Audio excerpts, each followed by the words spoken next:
آپ ہادیہ ای میگزین مضمون کی آڈیو ریڈ آؤٹ سماعت کر رہے ہیں۔ السلام علیکم ورحمۃ اللہ وبرکاتہ۔ میں سیدہ سلمہ ہادیہ کے شمارہ فروری 2024 کی مضمون کی آڈیو پروگرام میں آپ کا استقبال کرتی ہوں۔ آئیے ہم اس کا آغاز ہادیہ کے زمرہ بچوں کا صفحہ جس کا عنوان ہے مقابلہ اور اس کی رائٹر تحسین عامر ہیں۔ آج ثنا اردو پرائمری اسکول کی جماعت پنجم کی طالبات بے انتہا خوش تھیں۔ خوش کیوں نہ ہوتی؟ یوم جمہوریہ 26 جنوری کی مناسبت سے سالانہ کھیل کے مقابلے جو تھے، سونے پر سہاگا یہ تھا کہ اسکول کی نہایت شفیق اور ہر دل عزیز صدر معلمہ معراج النساء صاحبہ جماعت پنجم کی طالبات کی کھیل کے معائنے کے لیے خود میدان میں تشریف لائی تھیں۔ سفید یونیفارم میں ملبوس لڑکیوں نے انہیں گھیر لیا اور استقبالیہ ترانہ ترنم کے ساتھ گانے لگیں۔ اس بزم مسرت میں مہمان جو آئے ہیں، ہم ان کی عنایت میں پھولے نہ سمائے ہیں۔ اور دوران ترانہ کچھ شوق لڑکیوں نے سرخ گلابوں سے مہکتا بڑا سہار صدر معلمہ کے گلے میں پہنا دیا اور ان کے نانا کرنے کے باوجود ان کے ساتھ گروپ فوٹو کھنچوایا۔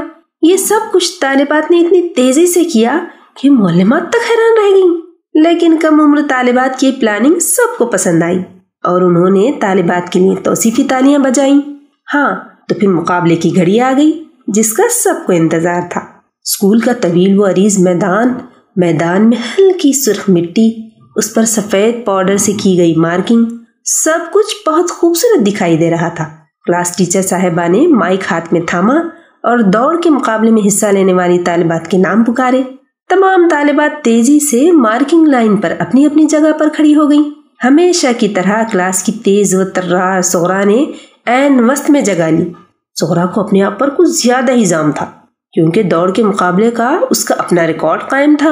دوسری طرف فوزیہ تھی جس کا اپنا تعلیمی ریکارڈ تھا، لیکن کھیل کے مقابلے میں وہ صغرا سے پیچھے رہ جاتی تھی۔ یہی بات دونوں میں فاصلہ بنائے ہوئی تھی۔ فوزیہ دل ہی دل میں اپنے رب سے مخاطب تھی، اللہ میاں آج کے مقابلے کے لیے میں نے بہت پریکٹس کی ہے، آپ میری مدد فرمائیے گا، بس بازی میں جیت جاؤں۔ ہر ایک طالبہ امید و یقین کی ملی جلی کیفیت میں تھی۔ اتنے میں انسٹرکٹر صاحبہ نے کچھ ہدایت دی اور سیٹی بجائی۔ دوڑ کا مقابلہ شروع ہوا۔ لڑکیاں پوری قوت کے ساتھ دوڑنے لگیں۔ دونوں جانب اسکول کی طالبات محو مقابلہ تھیں۔ حسب توقع صغرا سب سے پہلے مارکنگ لائن کو ٹچ کر کے واپس پلٹی تھی۔ ہر طرف سے صغرا کی پکار گونجنے لگی۔ صغرا واپسی کا آدھا راستہ طے کر چکی تھی۔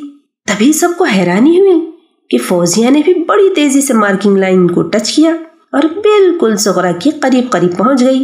ناظرین کے دو گروپ بن چکے تھے، کچھ فوزیہ کی رٹ لگا رہی تھی تو کچھ صغرا کو اپنی رفتار بڑھانے کے لیے اکسا رہی تھی۔ اور پھر دیکھتے ہی دیکھتے دونوں لڑکیاں برابر ہو گئیں۔ اب مقابلہ سسپینس بڑھا رہا تھا، منزل دونوں کی بالکل قریب تھی۔ طالبات و معلمات صرف دونوں پر نظریں ٹکائے ہوئی تھی، دیکھنا تھا اول کون آتا ہے۔ لیکن اچانک دیکھتے ہی دیکھتے صغرا لڑکھڑا کر گر گئی۔ اس کی ہتھیلیاں اور گھٹنے زخمی ہو گئے۔ اٹھنے کی کوشش کرنے لگی مگر اس کے لیے اٹھنا مشکل ہو رہا تھا۔ اس دوران فوزیہ آگے بڑھ چکی تھی اور بس 2 قدم پر جیت اس کا مقدر تھی۔ چیخ کی آواز پر اس نے گردن گھما کر دیکھا تو صغرا بری طرح گری ہوئی تھی۔ بڑی تیزی سے فوزیہ کے دل و دماغ کے مابین مقابلہ شروع ہوا۔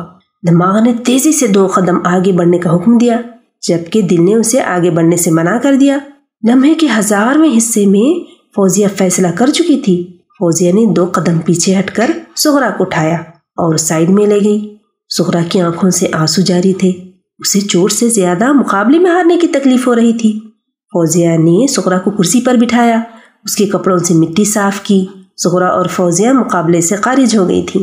خلاف توقع نیہا کے لیے میدان صاف ہو گیا تھا۔ نیہا نے اپنی رفتار بڑھائی اور لائن کراس کر لی۔ حسب روایت اول آنے والی طالبہ کو صدر معلمہ نے گلے میں میڈل پہنایا اور ٹرافی دی۔ یہ سب کچھ حیران کن تھا۔ دوسرے ہی لمحے صدر معلمہ صاحبہ بڑی تیزی سے فوزیہ کے قریب پہنچی اور انہوں نے فوزیہ کی پیشانی کو بوسہ دیا اور سرخ گلابوں کا ہار بہت محبت سے اس کے گلے میں پہنایا۔ صغرا کا سارا غرور ٹوٹ چکا تھا۔ صغرا نے آگے بڑھ کر فوزیہ کو گلے لگا لیا۔ اسکول کا سارا گراؤنڈ نیہا کے لیے بجنے والی تالیوں سے کم اور فوزیہ کے لیے بجنے والی تالیوں سے زیادہ گونج رہا تھا۔ بچوں، اس کہانی سے ہمیں کیا سبق ملا؟ یہی کہ فوزیہ ہار کر بھی بازی جیت چکی تھی۔ سغرا کا زام کچھ کام نہ آیا۔ سغرا اور فوزیہ کے درمیان کے فاصلے ختم ہو چکے تھے۔ فوزیہ کے حسن سلوک نے سغرا کو اس کا دوست بنا دیا تھا۔ قرآن پاک میں ہے، تم دیکھو گے کہ تمہارے حسن سلوک سے تمہارے دشمن جگری دوست بن جائیں گے۔ سورہ حامیم سجدہ۔ ہادیہ مضمون کی آڈیو سماعت کرنے کے لیے شکریہ۔ امید ہے کہ آپ کو پسند آیا ہوگا۔ ہمیں آپ کے مشورے کا انتظار رہے گا۔ اپنا مشورہ، تبصرہ اور مضامین editor@hadia.in پر ارسال کریں اور ہادیہ ای میگزین کے مضامین کو پڑھنے کے لیے ویب سائٹ www.hadia.in سبسکرائب کریں۔ انشاءاللہ ہم اگلے ہادیہ ای میگزین کے شمارے سے دلچسپ مضامین کی آڈیو لے کر حاضر ہوں گے۔ تب تک کے لیے اجازت۔ اللہ حافظ۔